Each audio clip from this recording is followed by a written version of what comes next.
et de la stabilité sociale de notre pays. L'environnement économique mondial nous y invite. Pour finir, j'aimerais paraphraser le préambule de l'OIT.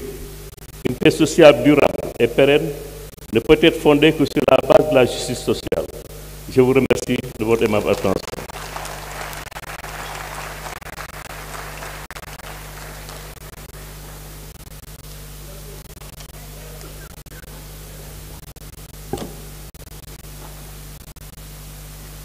Merci beaucoup, Monsieur Mody Gouro. Merci bien. Mesdames, Messieurs, nous avons fait le tour des centrales syndicales avec les différents secrétaires généraux. Merci beaucoup, Madame. Merci, Messieurs. Et nous allons passer au patronat. Je salue la présence de Monsieur Adama Lam de la CNES, Monsieur Idi Cham de l'UNACOIS, Monsieur Pierre Goudiaby Atepa de CIS et Monsieur Bedi Agne du CNP. Et c'est justement Monsieur Bedi Agne qui va porter la parole du patronat. Merci de l'accueillir.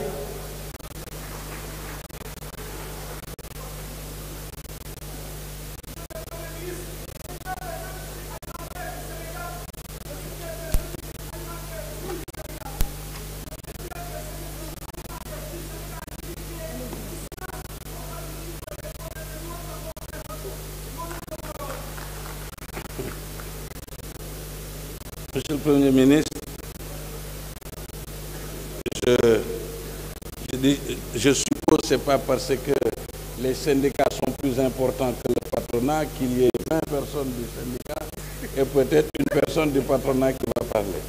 Ou bien c'est la relation 1 contre 20. C'est l'organisation.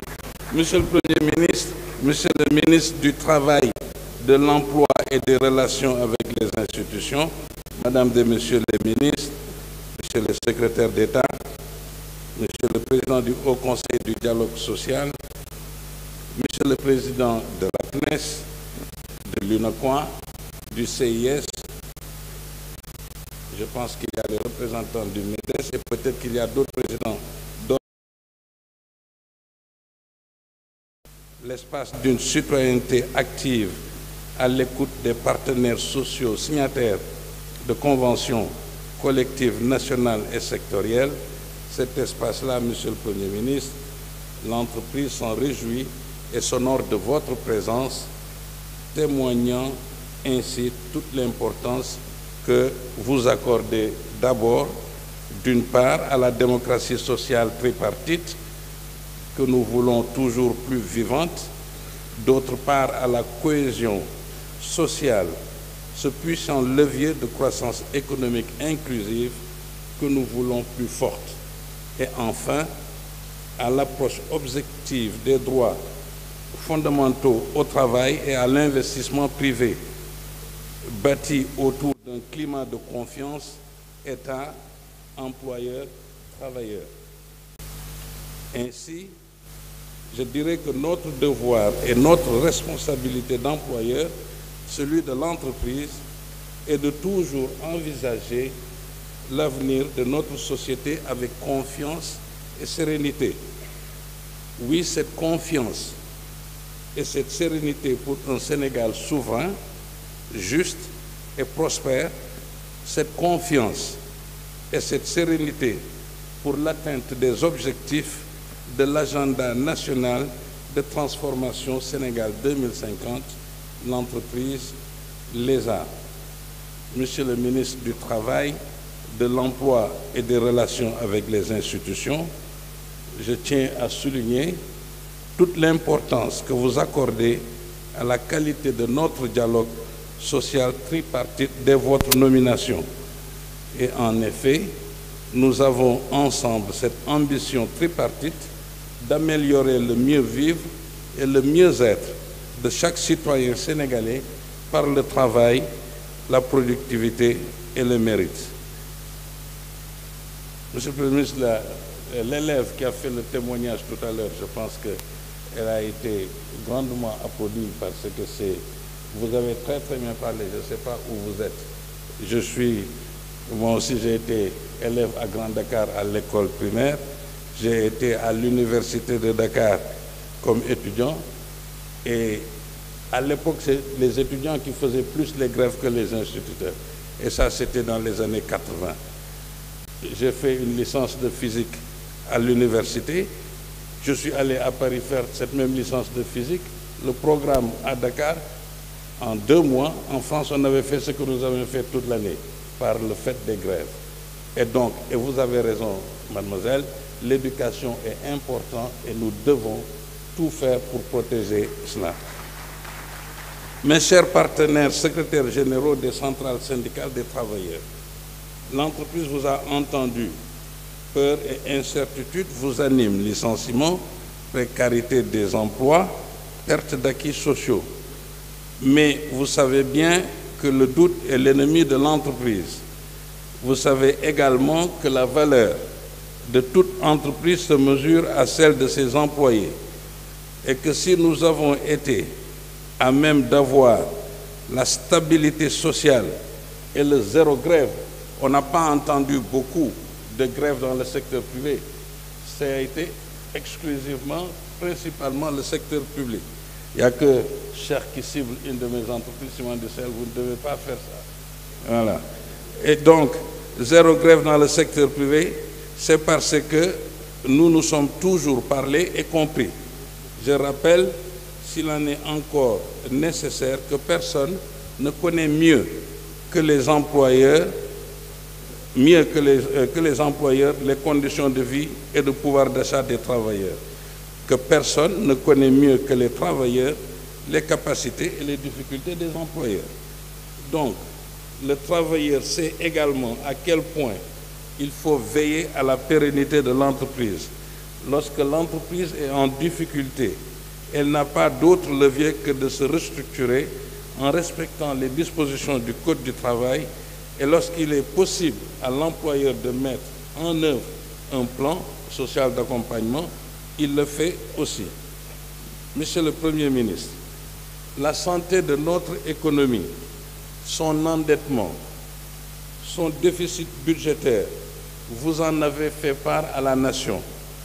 Nous venons aussi d'écouter le ministre des Finances qui est allé dans plus de détails et d'explications. Bien sûr, la noblesse de la gouvernance républicaine, c'est ce pouvoir que vous avez, vous, Monsieur le Premier ministre, d'écouter, de décider, de réaliser des actes de portée sociale et économique pour le bien de la nation. Vos premières directives primatoriales relatives aux réformes et aux urgences socio-économiques ont retenu toute l'attention de l'entreprise. Et nous avons noté que le temps pour vous est désormais à l'action pour sortir de cette zone de turbulence. L'entreprise est a été fortement éprouvée. Elle a subi ces dernières années une série de chocs exogènes successifs et sans précédent. Et pourtant, elle a fait montre d'une grande résilience en supportant des surcoûts financiers de 10 chocs. Mieux, elle a répondu favorablement au cahier de doléances des travailleurs, notamment à travers la hausse du SMIC, du SMAC, ainsi que les salaires catégoriels. Cette résilience d'année en année s'est traduite par une dette intérieure qui s'amplifie, des créances auprès des banques et des fournisseurs qui augmentent, des obligations fiscales et sociales de plus en plus difficiles à honorer, faute de trésorerie. Les chefs d'entreprise, quel que soit leur secteur d'activité et la taille de leur entreprise, nous disent, Monsieur le ministre, parfois que Monsieur le Premier ministre, que la situation est difficile et qu'ils ont aussi un peu sur le dos les impôts qui poussent, la douane qui pousse, le contrôle économique et l'inspection du travail. Bien sûr, Monsieur le ministre des Finances, nous vous sollicitons. Nous sollicitons qu'on ait des concertations plus régulières avec vous, vu la situation que nous avons. C'est une sollicitation et une demande du secteur privé, Monsieur le Premier ministre, d'une façon générale, à plus de concertation avec tous les ministres. Et la demande, quand le secteur privé sollicite, c'est généralement pour des intérêts pour le pays. Et nous renouvelons cette demande. les réajustements de notre politique économique et budgétaire, ils les comprennent. Les contraintes de l'État également. Cependant, même si c'est difficile pour l'État, n'oublions pas que le chef d'entreprise n'a ni les capacités de l'État, encore moins les leviers gouvernementaux lui permettant d'agir en conséquence. Donc, Monsieur le Premier ministre, chers partenaires secrétaires généraux des centrales syndicales des travailleurs, la qualité de notre démocratie sociale est citée en exemple partout dans le monde. Et cela, nous le devons au sens profond de notre tripartisme constructif. L'ascenseur social, si cher aux travailleurs, ne peut se prendre sans l'ascenseur économique, si cher aux employeurs. C'est l'économie qui nourrit le social. Vous disiez tout à l'heure, les travailleurs c'est important, mais s'il n'y a pas d'entreprise, il n'y a pas de travailleurs. Donc, c'est l'économie qui nourrit le social. À cet effet, si le secteur privé est un acteur clé de l'agenda national de transformation Sénégal 2050, alors on ne saurait se limiter uniquement à un dialogue social tripartite. Ainsi, pour l'entreprise, le dialogue public-privé constructif est un impératif. Le Sénégal ne peut construire sa souveraineté économique sans son secteur privé national, sans ses énergies nationales productrices de richesses. Les relations entre l'État stratège et sa grande famille d'entrepreneurs nationaux doivent être bâties sur la confiance, l'engagement, la solidarité, la transparence et le respect mutuel. L'entreprise prend les risques d'investir et ce n'est pas une charge pour la nation, mais plutôt ce partenaire qui contribue à la fiscalité. Cette entreprise-là n'est pas un lieu de privation ou de discrimination pour les travailleurs, mais plutôt ce créateur d'emplois qui permet la promotion sociale, l'égalité des chances et la redistribution des revenus décents. Cette entreprise-là vous renouvelle, Monsieur le Premier ministre, sa totale disponibilité. Oui, sa disponibilité pour notre souveraineté économique, alimentaire, numérique et énergétique. Depuis des années, le secteur privé national demande l'élargissement du contenu local à des secteurs porteurs de croissance stratégique et de souveraineté nationale. Mieux, nous avons proposé à l'État la mise en place d'une loi de portée générale sur le contenu local, permettant ainsi aux départements ministériels concernés de procéder à des déclinaisons réglementaires et juridiques en fonction de la nature du secteur d'activité ciblé. Aujourd'hui, Monsieur le Premier ministre, c'est avec une grande satisfaction que nous accueillons la directive présidentielle relative à la finalisation du projet de loi sur la souveraineté économique. Je pense que ça mérite d'être applaudi, ça par contre. Merci. Merci beaucoup. Cette loi, nous en avons besoin pour une plus forte intégration de notre secteur productif. Soutenir son secteur privé national se pratique partout dans le monde, soit dans le cadre de la législation nationale, soit dans le plus grand silence, mais surtout avec une profonde complicité entre l'État et son secteur privé national. J'ai pensé tout à l'heure, Monsieur le Premier ministre, que Mody Guiro, en fait, nous provoquait, qu'il provoque le patronat. Quand il a fait référence au comité d'orientation stratégique du pétrole et du gaz. En effet, toutes les composantes, Monsieur le Premier ministre, de la nation sont représentées, sauf le patronat, acteur socio-économique majeur dans la création de richesses et d'emplois durables, mais aussi au regard des impacts de la production pétrolière et gazière dans les entreprises. Je pense que c'est une omission, parce que, bon, c'est une omission. Le secteur privé peut-être était présent un peu à travers les institutions comme Conseil économique qui étaient membres, et donc il y avait le patronat était représenté par le Conseil économique, au COS-Petrogaz. Maintenant, Guiro, il dit qu'ils sont présents. Société civile, ils sont présents. Le patronat n'est pas présent. J'ai saisi le ministre de l'Énergie.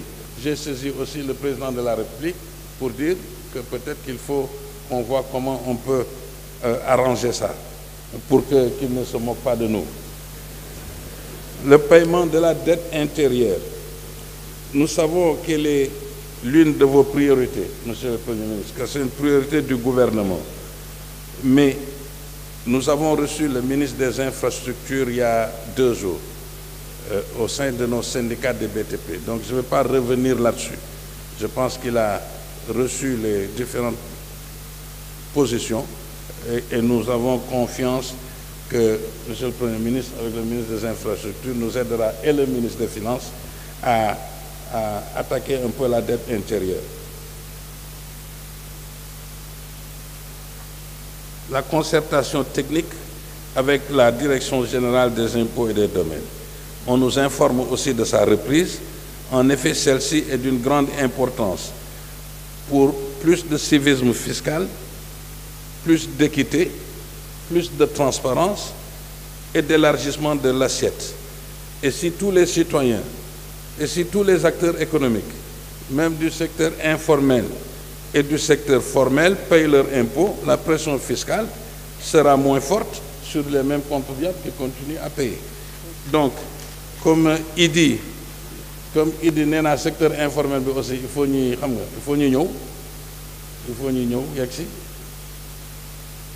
Mais aussi, yow nee nga ma jottali sa wax ci Premier ministre que yow Idi Thiam ak yéen waa UNACOIS am ngoon ay solution yu bëri ci njëg bi du loolu nga wax Idi du loolu nga wax da nga ne am ngoon ay solution ma wax ko Premier ministre yéen am ngoon ay solution UNACOIS pour wàññi njëg bi léegi jottali naa ko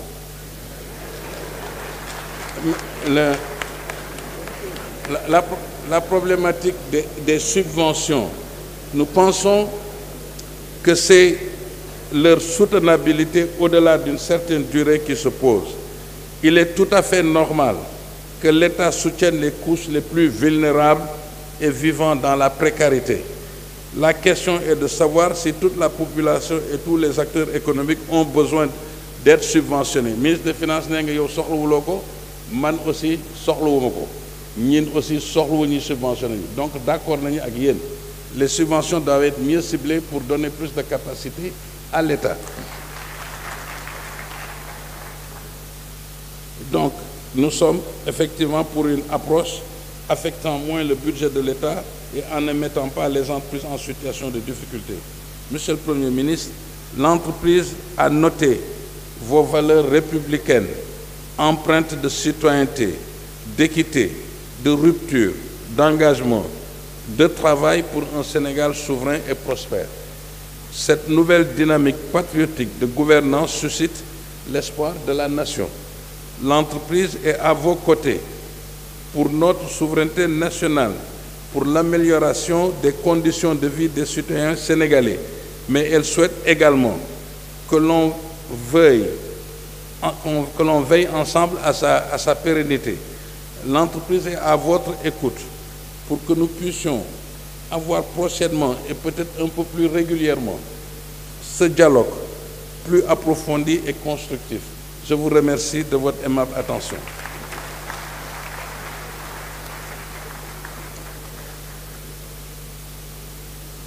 Merci beaucoup, Monsieur Beydi Agne.